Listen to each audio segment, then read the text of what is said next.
അടുത്ത ആഴ്ചയിലെ ക്യാപ്റ്റൻ എന്ന് പറയുന്നത് നമ്മുടെ ജാസ്മിനാണ്. നല്ലൊരു ഡിസിഷനാണ്.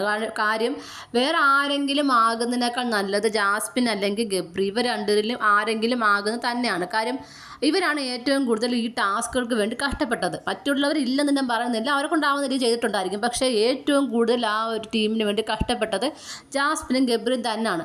അപ്പോൾ അതിന് ജാസ്മിനും ഗബ്രിയും ക്യാപ്റ്റനാകാൻ പറ്റില്ല എന്ന് പറഞ്ഞുകൊണ്ട് നമ്മുടെ യമുന രംഗത്ത് വന്നു. ശ്രീരേഖ കുഴപ്പമില്ല, ശ്രീരേഖ ആരായാലും കുഴപ്പമില്ലെന്ന് എന്നുള്ളൊരു നിലപാടിലായിരുന്നു ശ്രീരേഖ.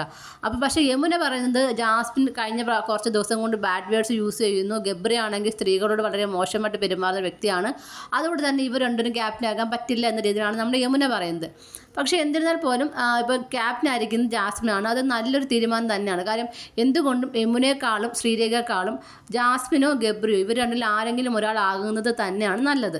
എന്തായാലും കണ്ടു തന്നെ അറിയാം ഇനി എന്തൊക്കെയാണ് നടക്കാൻ പോകുന്നതെന്ന്. നിങ്ങൾക്ക് എന്താണ് തോന്നുന്നത്? ജാസ്മിൻ ക്യാപ്റ്റനായതിനെ കുറിച്ചുള്ള നിങ്ങളുടെ അഭിപ്രായം എന്താണ്? താഴെ കമൻറ്റ് ബോക്സിൽ മറക്കാതെ രേഖപ്പെടുത്തണം. കൂടുതൽ ലൈവ് അപ്ഡേഷനുമായിട്ട് ഉടനെ വരുന്നതായിരിക്കും.